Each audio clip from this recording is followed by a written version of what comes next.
January 27, 2024. Kalalabas ko na ng hospital.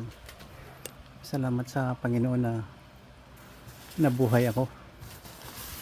I'm alive. Hindi oh, hindi ko ma-describe ang sakit ng pancreatitis. Yung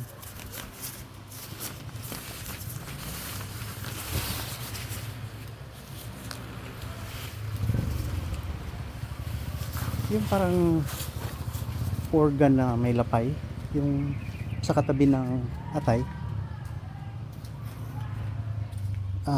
namaga. January 23 noon, alas 2:30, 2:30 in the morning, inatake ako. Sakit. Ito pala yung aking mga invention. Yan, motorcycle with balancer. Motor ito, kaya lang may balancer. Apat na ang gulong.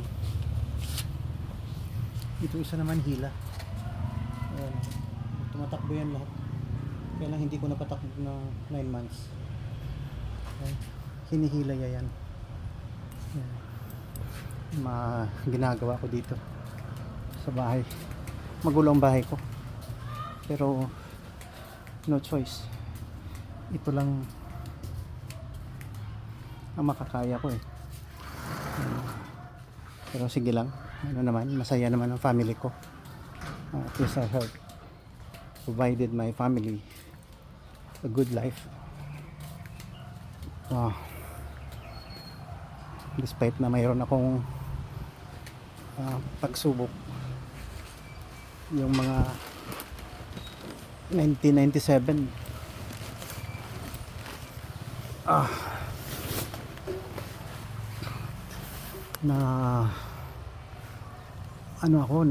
napilayan ako ng spinal. Nagka slip disc ako ng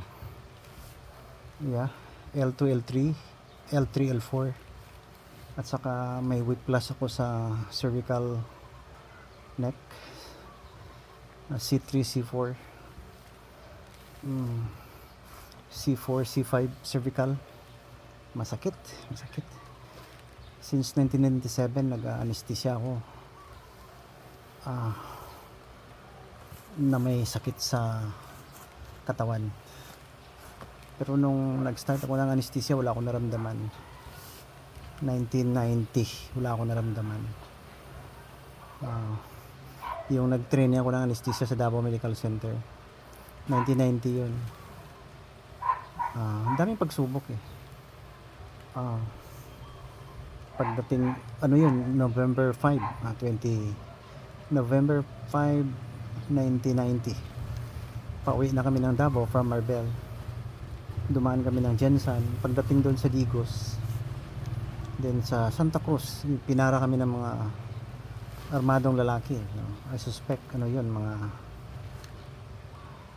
kutong ang tawag niyan, extortionist na mga naghihingi ng revolutionary tax.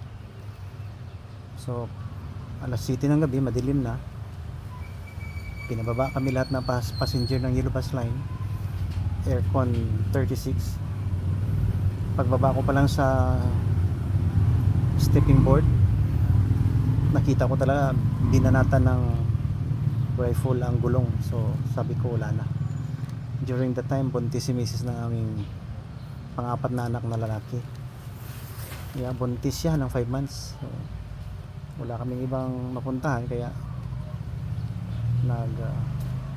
lahat ng passenger tumalon do sa Bangin, sa may Santa Cruz, malapit sa dagat.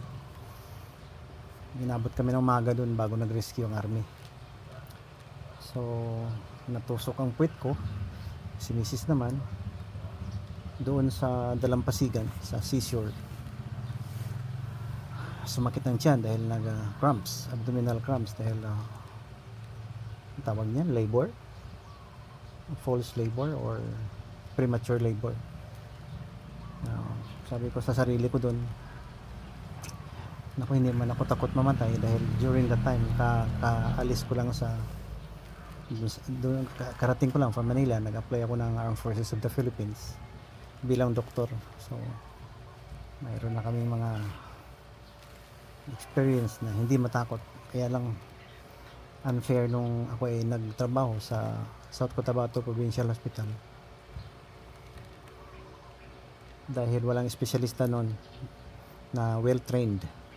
So sinubukan kong akong mauna as employee of the government sa hospital ng public para maganda naman yung services natin sa pagbigay ng anesthesia. So kaya lang noon nag-training kami sa Davao, si Mrs. ko sa internal medicine.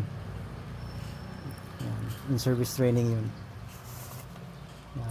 Talagang grabing pagsubok. So noong January 23, 2024, ito inatake ako ng pancreatitis dito banda. Sabi ng anak ko ng nagtitraining ng gastro sa Manila, sabi niya, saan banda yung sakit? Sabi ko, wala sa kanan, wala din sa kanan, sa right side, wala sa right side. Sabi ko, dito sa taas ng pusod sa kaliwa. Sabi niya, what's the history? Is it sudden? Was it sudden? Yeah, sabi ko sudden. I did not expect na pancreatitis. But I was telling the truth na it was sudden, unbearable pain, excruciating pain. Talagang kahit na anong posisyon ko hindi na magagawa dahil kung tumagilid ako sa kaliwa, nasasala lang ako doon sa sofa natutulog dahil bukas lang yung pinto. Malakas din ang hangin from outside na malamig dito farm bahay namin. Si Mrs. kasi palagi si Dr. Amagan, palagi kasing aircon niya, hindi ko kayang aircon. So sa sala ako, maganda naman ang sa sala dahil malapad, kaya lang sa sofa. Yan, tumagilid ako sa sofa, masakit. Tumagilid ako sa kaliwa, kanan, masakit. Sabi ko, nako, akala ko may pumutok, no? I was thinking na mayroong emboli, sudden closure of artery, tapos nag-necrosis yung distal organ. I was thinking of ruptured or perforated peptic ulcer disease. Sabi ko, baka ito ruptured viscous, pero napakasakit. I did not expect na pancreatitis pala. So masakit. Talagang masakit. Akala ko mamatay na ako. Sabi ko, ginawa ko, inipon ko na yung nag-ready na ako ng gamit ko na mga gamit sa hospital. Naligo na ako. Nung preparado na akong umalis, ginising ko si Mrs. Sabi ko, sakit ang tiyan ko. Baka may pumutok yata, may pumutok. Sabi niya, ha? Nagulat siya. So hindi na ako na-disturbo dahil paniki na siya. Ako kalmado lang. Sabi niya, gisingin yung bunso, si Ramboy, yung pinanganak na pang-apat na nakaranas din ng ambush doon sa Santa Cruz, Davao del Sur. Sabi ko, baka natutulog yun, mag-drive lang ako, basta hindi na ako mag-collapse. Kaya ko yun, papunta hospital. Kaya pagdating doon, x-ray ka agad. Hindi na kami dumaan sa nurse, dumiretso kami sa Sucomedics Medical Center. Sa tablet ng Sucomedics Medical Center, diyan sa emergency room, nandiyan yung pangalan ko as board member. Bali, isa ako sa mga founders ng Sucomedics dahil we started the hospital in 1997 as Sucomeco. Then we managed the Lourdes Hospital, then we bought the Rama or Our Lady of Fatima. So that's the present hospital now. It was the Our Lady of Fatima before. Yun, Sucomedics Medical Center na yan ngayon. Yan. So malaki na. Dumiretso kami sa x-ray. Plain upright abdomen, supine abdomen, AP, ganyan.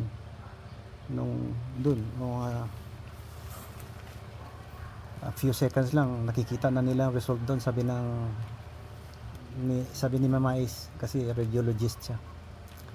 Sabi, uy, impacted fecal materials. Sabi ko, oo nga, no? Dahil nung dumating ako sa Philippines or dito sa Jensen, galing sa Manila, nung dumating kami sa Manila from Canada January 12, dumating kami sa Jensen January 14, diretso sa Yakimix. 14 kain, 14 January 15 kain, January 16 kain. Pero during the time maliit lang bawas ko eh. Maliit na I noticed ba maliit. So naiipon pala yung fecal materials dun sa ascending at saka transverse colon. 80, 19, 20, 21 nasa Davao kami, kain din. Yun, grabe ang kainan. Tapos I noticed also in Davao mga 4 days or 3 days ang daily na bawas ko, maliit ang lumalabas kako. Yun nga siguro, baka it was triggered by fecal materials, yung pancreatitis, dahil naguguluhan na yung gastric juice. I mean, pag kumain kasi tayo, yung mga gastric juice na it helps digest the food that we ate, ay galing sa gallbladder with the bile and pancreatic juice. Dadaan yan sila sa common bile duct, doon sa papunta ng stomach, sa ampulla of butter. Sabi ko, I don't know kung anong dahilan. So nag-ultrasound si Mama Ace, yung asawa ko. Ang result, ano naman, ano yun, yung gallbladder stone, cholelithiasis, gallbladder stone. Sabi niya, to may malaki, may maliit. Kako, nako, wala ko nito I never had that stone, no? Dahil malakas ako sa tubig everyday, although mataas ang aking uric acid sa katawan. Tagal na yan. So, sige lang, maya maya nandun na yung surgeon. During the time, hindi pa namin alam kung sinong internist namin. Nakalimutan namin na may anak pala kaming internist, pero wala dito, na sa Manila. So we tried to call up my son doon sa Manila, sa Metropolitan Medical Center. Sabi niya, okay, ganito, mag serum amylase kayo, troponin, ganyan sa heart. Akala nila heart attack. Serum amylase naman sa pancreatitis. Order kagad yung surgeon, yung taga rito. Dulcolax, 2 suppository doon sa puwet pack. Bumabawas ako after mga, siguro dumating din kami ng hospital 3 o'clock. Siguro mga 4 o'clock nakabawas na ako, pero konti lang. At least may lumabas. Kaya lang, ang sakit ng tiyan ko hindi ma-describe, para ako matumba. Doon ako sa comfort room, sa washroom. Naging ako ng parang bangko para makapag-rest yung aking ulo, dahil we have to bend a little to alleviate the pain. Yan. Okay, yun, medyo nakarelieve, kaya lang masakit pa rin. Wala akong magawa nung nakyat ako, masakit pa rin. Mula hanggang nilagyan ng mga analgesic, nakabawas din ng pain. 23 ng umaga, 24 doon ako, pinakain na ako ng mga 24 ng gabi. Biglang sumakit na naman. Baka na-stimulate na naman yung mga juices, mga organs doon, mag-digest sa stomach. Sumakit bigla, pancreas talaga.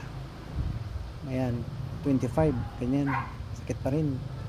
So sa 24, 25, 26 naka pure liquids na ako. Kahapon 26, nagpa CT scan ako. Yan, pancreatitis niya.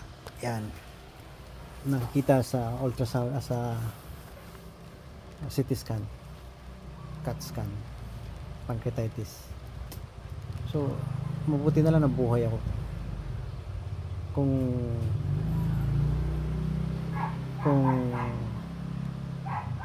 mas fatal kasi most of the pang acute pancreatitis attack, most of them talagang fatal. Yun ang reason bakit meron tayong bangungot, yung namatay sila sa bangungot dahil ano, ah, acute pancreatitis ang halos lahat ng mga findings sa autopsy. So mabuti na kalampas ako. Since 5 days na ngayon, I hope na tuloy-tuloy na with God's grace, na gumaling na hindi na mag-attack uli. And yun, may binigay na naman ni Lord ng lease of life tayo. At least nakauwi tayo na itong bahay ko. Pag-ibig to, dalawa. Yun, malapad to eh. Isang ikot mo ito 500 siguro or 100 meters. Isang ikot mo dun hanggang dun sa likod, pabalik ka sa kusina. Isang ikot 100 meters yan. Kung maka 10 ikot ka, baka nakakalakad ka rin sa isang araw ng 1 kilometer. Hindi gaya sa Canada, kwarto, washroom or comfort room, dining room, siguro sa isang araw mga 100 meters lang malakad ko. Maliban kung nandun ako sa labas pag sundo hatid na aking apo sa bus stop, kaya nag-aaral ng biola na 6 years old na grade 1. Nakapaglakad ako ng mga 200 meters or 300. Yan, ito ang kwento ko. Masalimot ang buhay ko, ang daming pagsubok. Yung pag-ambos pa lang, butas-butas yung puwit ko dahil opera na naman. Ang dami talagang sugat. Tapos siyempre mayroon akong problema sa bawas. Constipated ako since childhood. I drink a lot of water before breakfast every day for I think 50 years na hanggang ngayon. Kaya this coming February 2024, third week yata sa Manila ako, colonoscopy yata sa anak ko. Talaga silipin na naman yung ating kabutas-butasan. Talaga ang buhay ng tao. Kaya ito aral atin to. Maraming hindi nanonood sa akin eh. Kaya ang vlog ko is ganito eh. Be a righteous person na lang. Prepare. Amos 4:12 or Amos chapter 4 verse 12. Prepare to meet thy God. Wala tayong magawa pag kinuha tayo ni Lord. Totoo yun. Kaya minsan sabihin niyo sa akin na Christian apologetics ako. I respect naman yung ibang mga religion eh. Kaya lang ayaw ko lang yung may hate. Hanggang ngayon may hate. Ubusin yung Jewish, ubusin yung Christian. Mali naman yun eh. Walang loving God na nag-uutos ng ganyan. It is orchestrated by false prophets, yung mga writers, mga religious scholars. Mali yung ginagawa nila, nag-uutos sila ng mali, kaya magulong mundo. Hindi naman natin, nobody created us except our loving God. Nobody. Yeah. Isa lang ang Diyos natin, alam ko.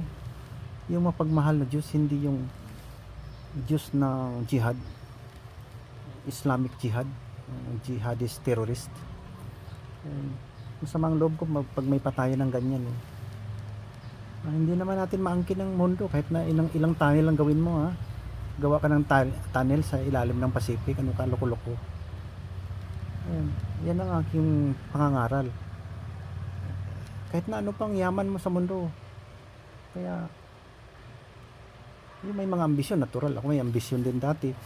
Maliit pa ako, sabi ko yung respetuhin na ako na may pinag-aralan din ako. Yun lang, hindi ko na alam ang next niyan. Hindi ko nga alam, mag-doktor pala ako eh. Hindi ko alam. Maybe siguro nung maliit pa ako masakitin, palagi akong lagnat. Yung 3 kapatid ko hindi sila nilalagnat, palagi lang tusok sa puwet. Kasi nung araw ang pinakamagaling na doktor ay nagtutusok ng injection ng puwet at gumagaling daw. Ilang injection ang nakikita ko minsan pag pasok ng karayom, grug grug grug, wala eh, purol pala eh. Yan, recycled na boiled ano lang, needles. Hindi ngayon na, hindi kagaya ngayon na maganda ang mga needles natin, parang painless. Yan, marami yung may allergy pa ako sa lamig kasi konting lamig lang sipon ka agad. Buti nabuhay ako ha. Kaya siguro baka nung nag-aral na ako, gusto kong matuto about myself, about the human body. Eh naggrasyahan tayo ng magandang memory.